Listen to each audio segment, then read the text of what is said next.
ঈদ মানেই আনন্দ, প্রিয়জনের সাথে ভালোবাসা ভাগাভাগি করা, স্মৃতি আর জমে থাকা নানা গল্প। যাদের কাজে সকলে হয় আন্দোলিত, হয় বিনোদিত, কেমন কাটে তাদের ঈদ। আর তাদের মাঝে যারা ব্যক্তি জীবনে জুটি বেঁধে সার্থকভাবে চালিয়ে যাচ্ছেন সংসার, তাদের প্রতি যেন সকলের আগ্রহটা একটু বেশিই থাকে।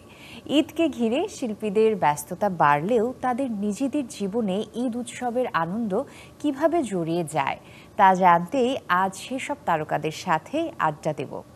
তারকা জুটির সাথে ডিবিসি নিউজের ঈদ উল আজহার বিশেষ আয়োজন বিআরবি নিবেদিত উৎসবে আনন্দ অনুষ্ঠান, powered by BRB hospitals limited. আপনাদের সবাইকে স্বাগত জানাচ্ছি। সাথে আছে আমি রুহানি সালসাবিল লাবণ্য। আজকে আমাদের সঙ্গে স্টুডিওতে উপস্থিত আছেন সঙ্গীত শিল্পী যুগল শ্রদ্ধেয় রফিকুল আলম এবং আবিদা সুলতানা। ঈদ মুবারক। ঈদ মুবারক। কেমন আছেন? হ্যাঁ, খুব ভালো হচ্ছে। ওই যে বললাম ঈদ মানে আনন্দ, মানে আমি তো মনে করি ঈদ মানে আড্ডা। সারা দিন রাত কোনো কাজ নাই, আড্ডা মারছি বসে। আপনি কি আড্ডা প্রিয়? ভীষণ। আমরা দুইজনই আড্ডা ফ্যামিলি বলতে পারো। আচ্ছা, আড্ডার সঙ্গী কারা থাকে? ভাই বোনরা, মানে ঈদের সময় খালি ভাই বোনরা। ঈদের সময় ভাই বোনরা, আমার ভাই বোন, আমার এমনকি শুধু ভাই বোন নয়, আমার যে ধরো আমার বাচ্চা ভাতিজি, এমনকি নাতনি যারা হয়ে গেছে, তাদের সঙ্গে আমরা বসে বেশ বিশাল কমিউনিটি করি বলতে পারো। আড্ডায় আড্ডায় ঈদ কেটে যায়। আচ্ছা, এবারের ঈদটা কেমন কাটছে? কি কি করা হচ্ছে? এবারে ঈদের সময় যেটা হয় যে আমরা যারা গৃহিণী, সমস্ত দায়িত্বটা কিন্তু তার উপরেই থাকে। যেমন যারা গৃহস্বামী, গৃহকর্তা, তারা তো বাজার পর্যন্ত ওদের দায়িত্ব শেষ। তারপরে সব দায়িত্ব কিন্তু আমার, মানে কি রান্না হবে, কে কি পছন্দ করবে, কোন মেহমান আসবে, কিসের সাথে কি রান্না করব, কম্বিনেশন, এগুলো কিন্তু সব আমার। তো এগুলো করে কুরবানির ঈদ। হ্যাঁ, বিশেষ করে কুরবানির ঈদ। কুরবানির ঈদ মাংস ছাড়া আর মানে ওটাই মেইন আর কি। আর তো ওইটা নিয়েও ব্যস্ত থাকতে হয়েছে আর কি। আচ্ছা, আপনার ঈদ কেমন কাটছে? কোরবানি ঈদটা একটু, ও যেটা বললো, কোরবানি ঈদটা পুরুষ মানুষদের উপর একটু এক্সজশনটা বেশি যায়। হ্যাঁ, এটা পশু নির্বাচন করা, পশুর কোরবানি করবার জন্য ব্যবস্থা করা এবং সময় মতো নিয়ে আসা, এইগুলো তো বিতরণের ব্যাপারটাও আছে। গরিব দুঃখী মানুষ, আমাদের নিকটজন যারা আছে, তাদেরকে আমি খুব সাহায্য করতে পছন্দ করি। আমার অ্যাপার্টমেন্টের যারা সিকিউরিটি এবং অন্যান্য যারা কাজ করে, তাদেরকে বিতরণ টিতরণ করতে ওরাও আমাকে হেল্প করে। ফলে বেশ সময় কেটে যায় কোরবানি ঈদে, বেশ ভালোভাবে সময় কেটে যায়, ব্যস্ততার মধ্যে কেটে যায়। এবারও তাই হয়েছে এবং আমি খুব খুশি যে ভালোভাবে এই ঈদের এই আনন্দগুলো শেয়ার করতে পারলাম। আচ্ছা, অনেকগুলো বছর তো হলো এক ছাদের নিচে, কোন ঈদটির কথা সব থেকে বেশি মনে পড়ে? অনেকগুলো বছর বলছো কেন? আমার মনে পড়ে এই মুহূর্তে একবার রফিকুল আলম বললেন যে আমি নিজে কোরবানি দিব। সেটা মানে কি যে একটা অবস্থা হলো, সেটা বলো। হ্যাঁ, হঠাৎ করে আমার মনে হলো যে এই কাজগুলো তো আমরা নিজেরাই করতে পারি। সে গরু নয়, গরুটা নিয়েও একটা বিরাট বিপদ হয়েছিল, সেটা আমার ছোট ভাইয়ের কারণেই। কিন্তু করতে গিয়ে দেখলাম যে এই কাজটা আমাদের মতো সেন্সিটিভ মানুষ, ফাইনালি কোরবানির মাংস আমরা পেয়েছি সন্ধ্যাবেলায় এবং অন্যজন এসে করে দিয়ে গেছে। এবার কাজটা করতে যাওয়া ঠিক হয় না। সেদিন কি কি হয়েছিল, মানে আবিদা সুলতানা কি মূর্তি ধারণ করেছিল একটু শুনি। না, কারণ আমি তো দেখতে পাচ্ছি চোখের সামনে যে কি নাজেহাল অবস্থা। কাজেই বাসায় তাছাড়া যা রান্না হয়, মুরগি রান্না হয়, তারপর যদি খাসি কোরবানি দিই তাহলে গরু রান্না হয়, বা গরু কোরবানি দিলে খাসিটা আগে রান্না করে রাখি, আর মিষ্টি যা থাকে, মিষ্টান্ন, পোলাও, এগুলো। আচ্ছা, কোন সময় রফিকুল আলম আপনাকে রান্না করে খাইয়েছে? হ্যাঁ, কি খাইয়েছে? এটা রান্নাহার আমি করবো না, খাইয়েছে। না, রান্নার প্রতি যে খুবই আমার আকর্ষণ আছে তা নয়, কিন্তু মাঝে মধ্যে মনে হয় যেন কাজটা করলে তো মন্দ হয় না। দেখি কোনো সময় খুব ভালো হয়ে যায়। ও করেছে যেটা সবচেয়ে ভালো, যেটা করেছে এটা হলো কড়াই কি মটকা মাটন। এটা দেখলো ইউটিউবে, তারপর সে পাগল হয়ে গেল বলবে, এবং খুবই সুন্দর করেছে। এবং এতই আমার আগ্রহ হয়ে গেল, ওই রান্নাটা ঢাকাতে সফল হয়ে যাওয়ার পরে মাস দুয়েক আগে আমরা অস্ট্রেলিয়া গেলাম।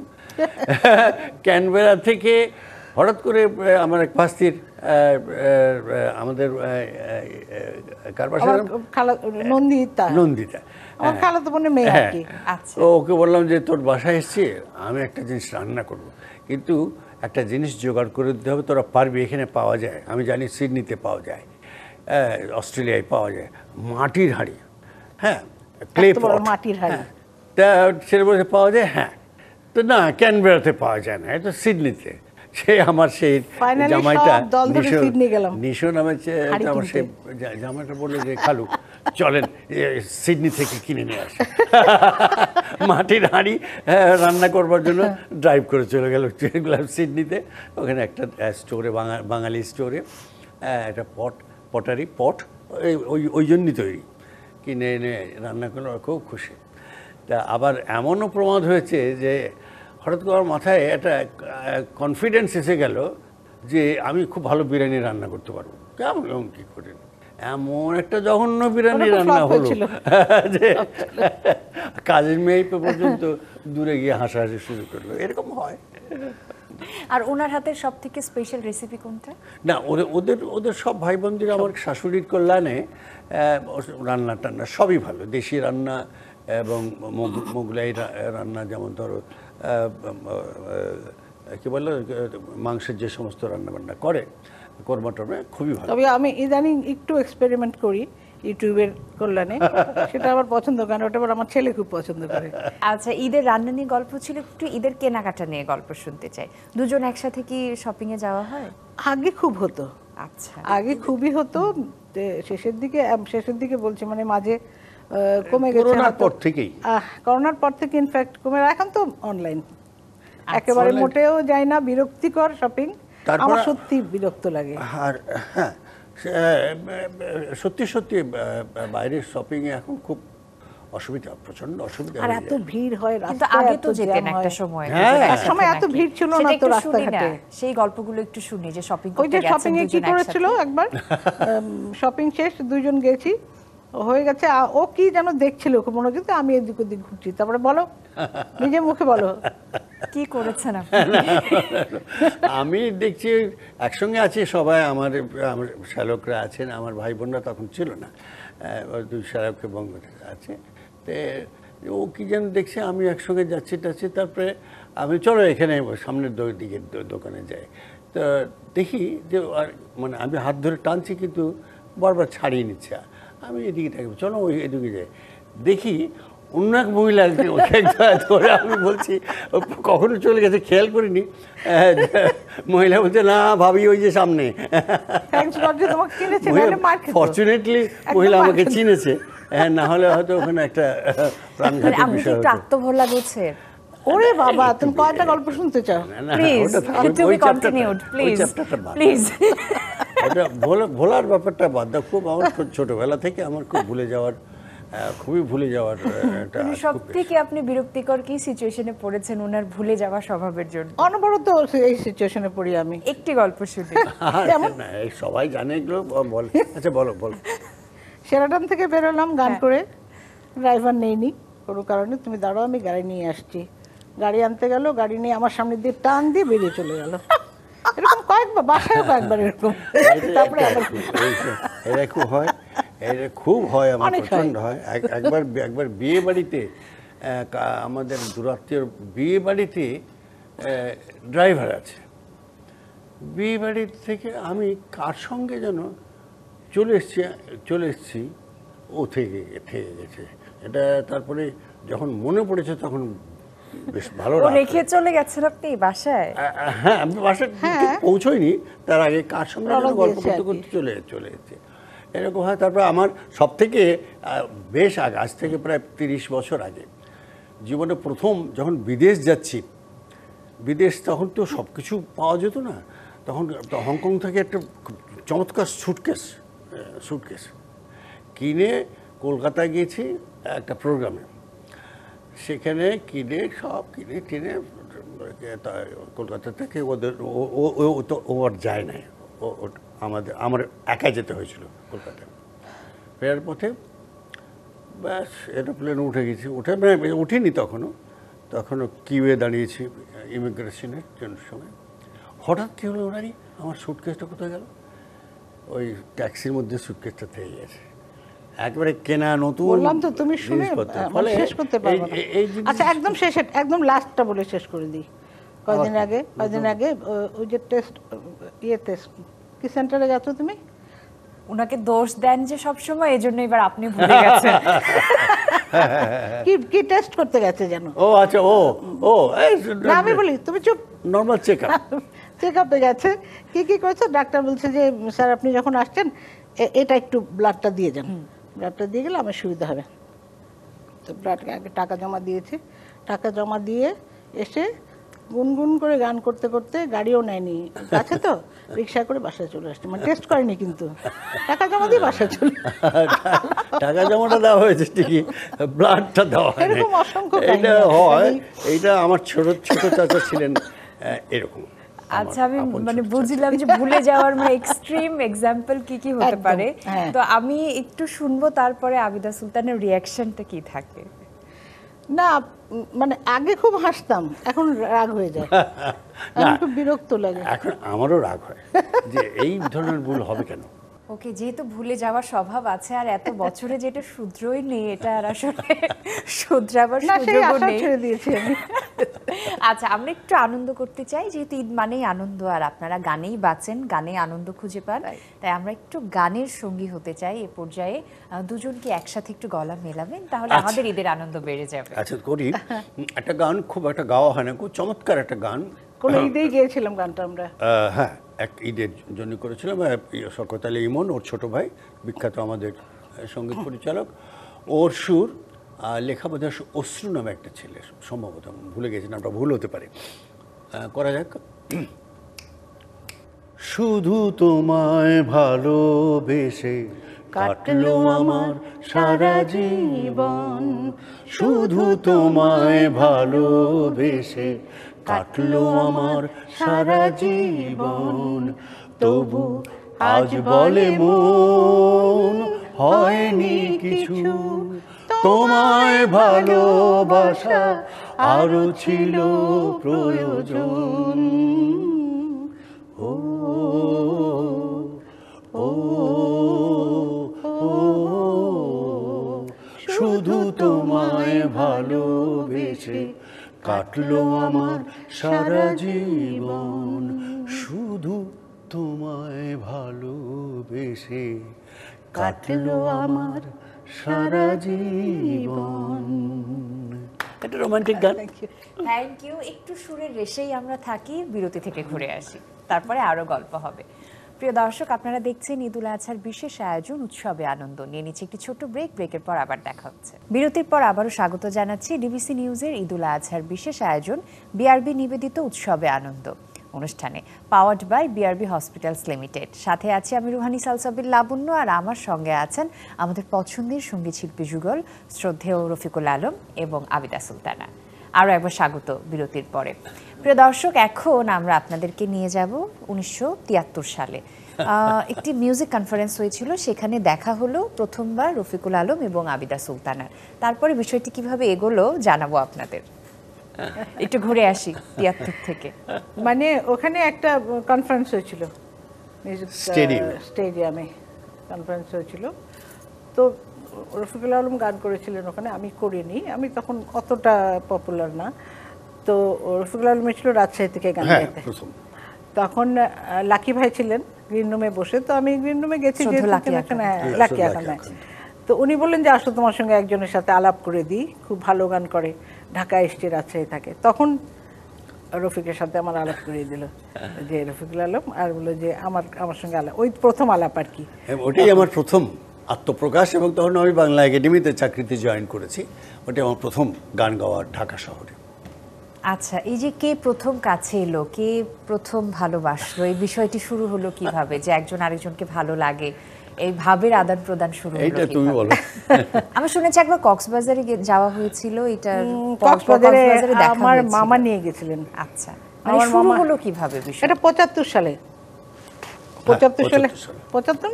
75 সালে মামা বললেন যে আমি কক্সবাজার যাবো, তোরা যাবি নাকি? তো আমরা ভাই বোনরা সব লাফাচ্ছি যাব। তো বললেন যে আমার সঙ্গে আমার এক চেনা ছেলে যাবে, ও গান টান করে, ওকে নিয়ে যাব, তোর মাকে জিজ্ঞেস কর কোনো আপত্তি আছে নাকি। তো মাকে বললাম, মা বললেন যে না, মামার সাথে যাচ্ছ আবার কি, কোনো সমস্যা নাই। সমস্যাটা কিন্তু ওইখানেই হয়েছে। ওখানে শুরু হয়েছে 73 থেকে 75 কিছু ছিল না, 75 শুরু হলো, 75 শুরু হয়নি। ওই গেলাম একসাথে, ওখানে ভালো লাগছে কথা বলতে, গান শুনতে ভালো লাগছে, ওইটুকুই। পরিবেশটা সুন্দর, তখনকার কথাটা তো খুবই সুন্দর ছিল, একদম চুপচাপ, আমরা একটা সেটা এখন আর নেই বোধহয়, তটিনী বলে একটা কটেজ ছিল, ভাঙাচোরা আছে, একটা কটেজ ছিল সুন্দর। তো ওইখানে গান টান করতো, আমরা গান বাজনা সবাই মিলে করতাম, ওখানে ভালো লাগাটা ছিল। তারও পরে 76-এর আরো পরে আমাদের প্রেমটা আর কি, 76-এর পরে প্রেম হলো। আচ্ছা, ভালো লাগছে একজন আরেকজনকে, সেখানে তো বুঝলাম যে আপনার ওনাকে একটু মানে দেখে ভালো লাগছে বা এই ব্যাপারটা, আপনার ভালো লাগাটা কিভাবে তৈরি হলো? কক্সবাজারেই? জি, আমাকে প্রথমত সত্যি কথা বলতে কি, ওকে ভালো লাগার কারণ একটা লেগেছিল, অনেকগুলো তখন রেডিও টেলিভিশন অনেক ডুয়েট গান গাইতে হতো, দ্বৈত লাইভ গাইতে হতো। তো সেইখানে আমি লক্ষ্য করলাম যে ওর সঙ্গে আমার গলার ফ্রিকোয়েন্সিটা খুব মেলে, কারণ তখনকার দিনের মেয়েরা নিচু স্কেলে বেশি গান গাইতো। উঁচু স্কেলে গান গাইতে পারে জন্য আপনার ভালো লাগে? আমি সেটাই বলতে চাচ্ছিলাম, এই জন্য সে আমার প্রেমে পড়লো, আর কোনো কারণ নাই, আর কোনো কারণ নাই। আমি বলি প্রেম অর্থাৎ বিশেষ আকর্ষণ। অনেকজনের সঙ্গে তো গান গাইছি, বিশেষ আকর্ষণটা হলো তো, তারপরে কোনো একটা জায়গায় কোনো স্টুডিওতে একাই গল্প করছি, ভালো লাগছে, তারপরে এক পর্যায়ে মনে হলো যে না, এই মেয়েটি বোধহয় আমার জীবনের। না, ও কারণটা জানতে চাইছে। ও কারণ আমি কিন্তু সত্যি সত্যি নির্দিষ্ট করে বলতে পারবো না, আর কি কারণে মানুষের সঙ্গে ভালো লাগা, ভালো, এটাকে আসলে সংজ্ঞায় ফেলাও যায় না।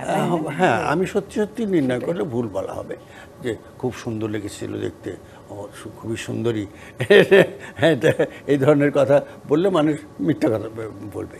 আপনি বলতে চাইছেন যে আবিদা সুলতানা সুন্দর না?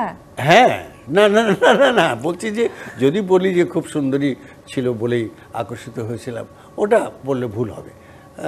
আমার ভালো লাগাটা আসলে আমারও তাই, কেন জানি ভালো লাগছে, আমি বলতে পারবো। হ্যাঁ, এটা ভালো লাগাটা বিভিন্ন। হ্যাঁ, আচ্ছা, আমি মানে গোপন সূত্রে খবর পেয়েছি যে আপনি নজরুল একাডেমির ছাত্রী ছিলেন, তারপরে বাংলা একাডেমিতে আসতেন একটু রফিকুল আলমকে দেখা যাবে সেই লোভে। না না না, বাংলা একাডেমি আমি কিন্তু গান গাইতে বা এরকম কিছু শুনেছি। আমার এক বোন যেত, এত বেশি যেত, ওর সঙ্গে আড্ডা মারতো, আমার বোন সাথে ওর খুব খাতির, আমার খালাতো বোন যেত, এবং সবাই ধরে নিয়েছিল ওর সঙ্গে আমার সম্পর্ক, ও রেগুলার যেত, আমার চিঠি নিয়ে যেত। তারপরে আমি যাইনি বাংলা একাডেমিতে কখনো।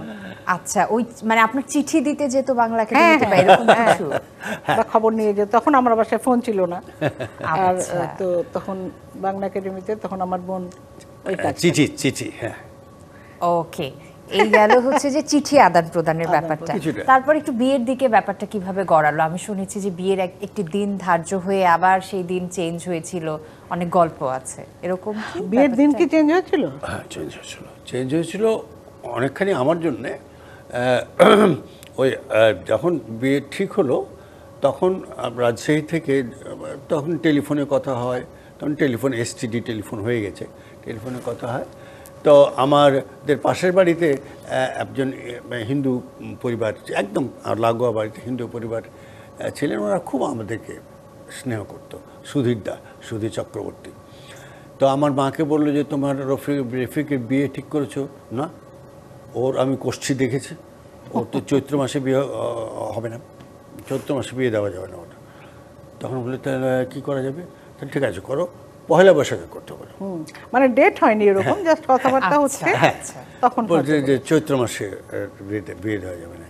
ওনার খুব প্রভাব ছিল আমাদের পরিবারে। আর আমার বিয়ের প্রপোজাল নিয়ে গেছিলেন হামিদ ভাই, ছিলেন এম এ হামিদ, গান করতেন, নীনা হামিদ, তারপরে সৈয়দ আব্দুল হাদি ভাই, আর ওর এক বড় বোন। আপনাদের বিয়েতে তো পুরো মিউজিক ইন্ডাস্ট্রি প্রেজেন্ট ছিল, একটু বিয়ের দিনের গল্প শুনি না, কারা কারা ছিলেন? অনেকে চলে গেছেন, সবাই, কার নাম বলবো না, সবাই। বিয়ের দিনের কোন স্মৃতিগুলো খুব বেশি মনে পড়ে?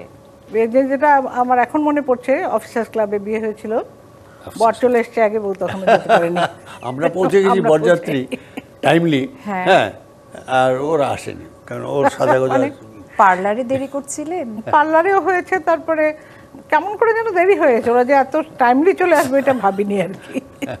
তারপরে এসে দেখলেন মানে ফোনে কেউ নেই। আমি দেখলাম যে হ্যাঁ মঞ্চ টঞ্চ আছে, কিন্তু তেমন কোনো ওদের লোকজন নেই, ওর এক ভাই আছে, অর্থাৎ গেট ধরার ব্যাপারটা আর হয় নাই। আপনি বেঁচে গেছেন। আমি ভাবছি যে ওরা বেঁচেছে। সেটাই তো বললাম যে আপনি বেঁচে গেছেন গেট ধরা। পরে আবার এটা করতে হয়েছিল। ও বাঁচেননি, আবার টাকা দিতে হয়েছে পরে। তবে আমার বৌভাতটা খুব স্মরণীয় আমার জন্য। এখন যে বিশ্ব সাহিত্য কেন্দ্র, ওখানে একটা মাঠ ছিল, পাশে একটা চমৎকার ছোট্ট একটা বাড়ি ছিল আর মাঠ ছিল, ওইখানে আমাদের বৌভাতটা হয়। এবং বৌভাতের অ্যারেঞ্জমেন্টে ছিলেন E.R. খান সাহেব, এক ভদ্রলোক, খুব বিখ্যাত চলচ্চিত্র পরিচালক ছিলেন। তিনি পুরনো ঢাকার মানুষ, নবাব বাড়ির ছেলে। ও বলল যে গায়ে হলুদও আমাদের এখানে হবে, এই ওই বিল্ডিংটাতে, তার কাছেই আমার ফ্ল্যাট ছিল, এবং বৌভাতও এখানে হবে। তো গায়ে হলুদ হওয়ার জন্য উনি নবাব বাড়ি থেকে রূপার তৈরি একটা জলচৌকি এনেছিলেন, ওখানে বসিয়ে গায়ে হলুদ হয়েছিল। এটা আমার খুব মনে পড়ে। ভদ্রলোক তিনি মারা গেছেন, বছর 10 হলো। সবাই ছিল, এবং বিশ্ব সাহিত্য কেন্দ্রের ওখানে। এবং তখন গানের ইন্ডাস্ট্রির সমস্ত লোক, সব লোকই এসেছিল, কারণ ওর পক্ষের মানুষও যারা গানের ভক্ত ছিল, আমার পক্ষে সব মিলিয়ে সবাই এসেছিল। ফেরদৌসী রহমান, আঞ্জুমান আরা আপা বেগম, ফেরদৌসী আপা, তারপর আব্দুল আহাদ সাহেব, রউফ সাহেব, অনেকে নাই, অনেকে সমরদা ছিলেন, খন্দকার ভাই, খন্দকার নুরুল আলম, সত্য সাহা, সবাই ছিলেন। শুধু সত্য সাহা আপনাদেরকে একটু উপহার দিয়েছিলেন, হ্যাঁ, বিয়ের উপহার। ওটা তুমি বলো, সেই গল্পটা একটু শুনি। সত্যদা এসেছিলেন, বৌদিও এসেছিলেন বিয়েতে। তো পরে যাওয়ার সময় বললেন যে তোমাদের গিফটটা আমি এখন দেইনি, তোমাদের গিফট পরে, এখন না। তো তার 4-5 মাস পরে, না অতদিন না, যাই হোক, দাদা একদিন ফোন করলেন যে তোমরা স্টুডিওতে আসো, তোমাদের গিফট রেডি আছে, চলে আসো। তো ও তো অফিসে ছিল, ওকে ডাকলাম, ডেকে আমরা একসাথে গেলাম শ্রুতি স্টুডিওতে।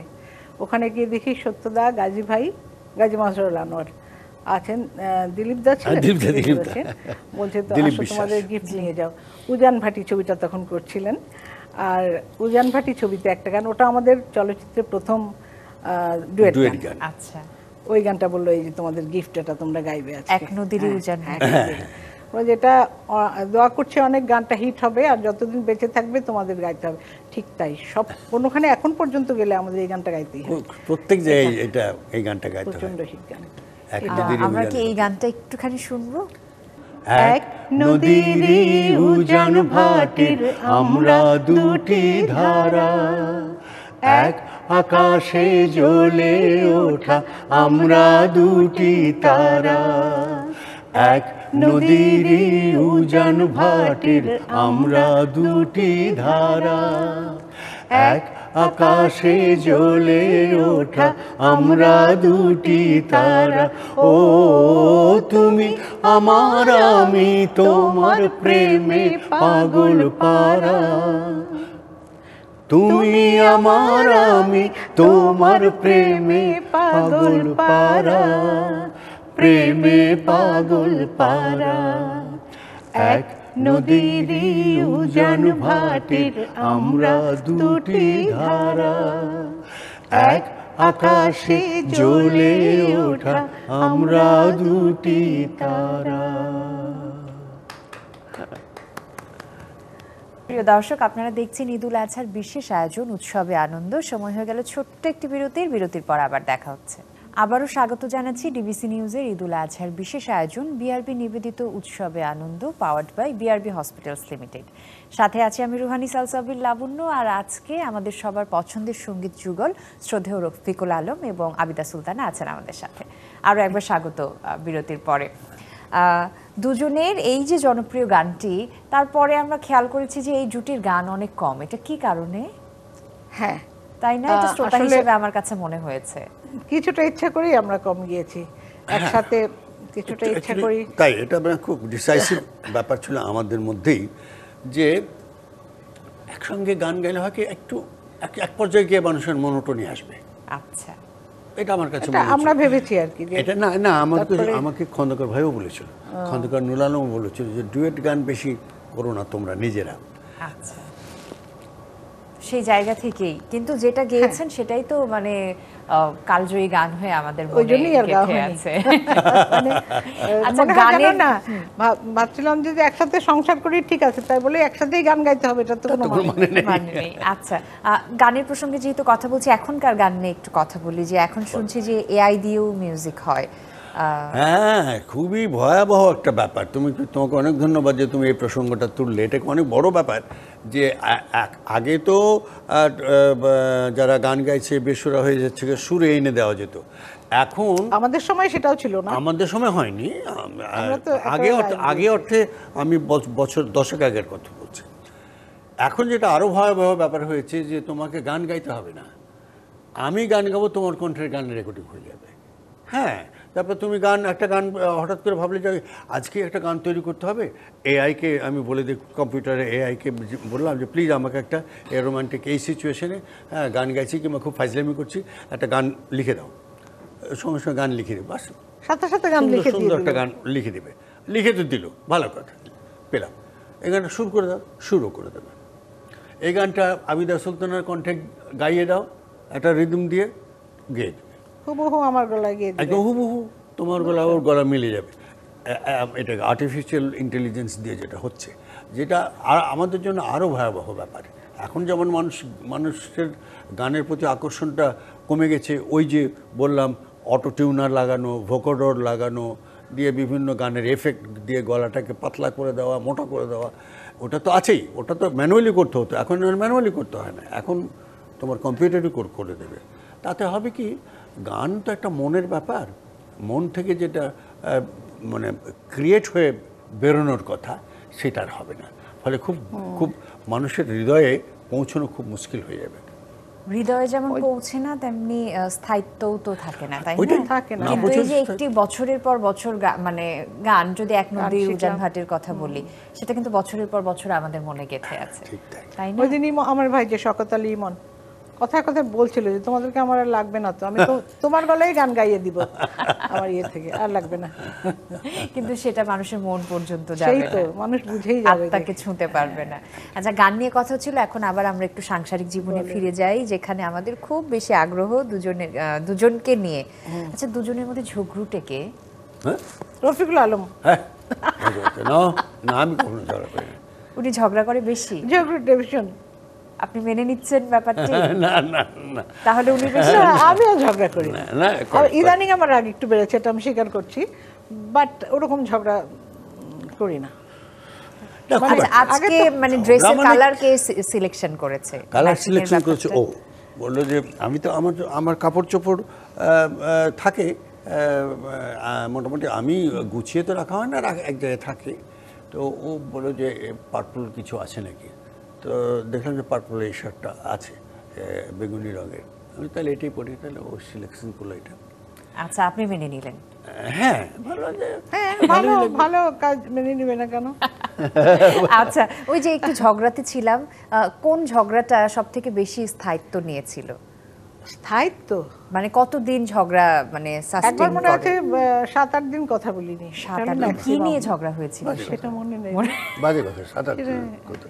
হবে এরকমই, মানে মানে সাধারণত ঝগড়া হলে কে আগে এসে রাগ ভাঙায়? ভাঙানোর কোনো ব্যাপার নাই। সেটা ভেঙে যায়। ভেঙে যায়, অটোমেটিক্যালি গল্প শুরু হয়ে যায়।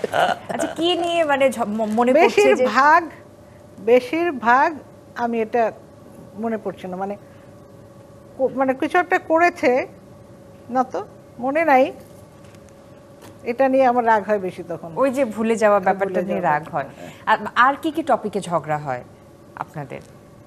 আর কি আর তেমন কিছু তেমন না, আসলে কি আমাদের ওইরকম ভাবে ঝগড়া না। আমার এখন আমার রাগ বেড়েছে, এটা মানছি, কিন্তু আগে না আমার বুয়াটাও বুঝতো না আমাদের কখন ঝগড়া হলো, কখন কি হলো, মানে কেউ বুঝতোই না আমাদের বছর 5 আগে পর্যন্ত। আচ্ছা, বাহ, সুন্দর মিষ্টতা আছে।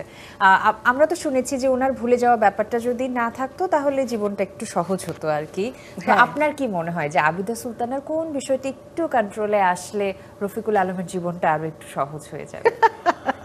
আর কত সহজ হবে জীবন, জীবনকে তো আমার একটি ছেলে, হ্যাঁ, আমার ছেলেটা গানের মানুষ হয়েছে, শিক্ষিত হয়েছে, গান পাগল ছেলে হ্যাঁ, একটা। গান পাগল আমার জন্য প্রাণান্ত কাজ করে, আমাকে প্রচণ্ড শাসন করে, ধমক দেয়, তো আর জীবনে আর সহজতর কিছু আমি নেই। নিবিনে একটু মন্দ দিক শুনতে চেয়েছিলাম, দেখুন কোনোভাবেই মন্দ দিক বললেন না। ও আপনার ও একটা আচ্ছা, thanks তুমি মন্দ বলা দিক উচিত। জিজ্ঞেস করেছো? না না ও ঠিক আছে। সরি সরি সরি, মন্দ দিকটা, আচ্ছা, বলো।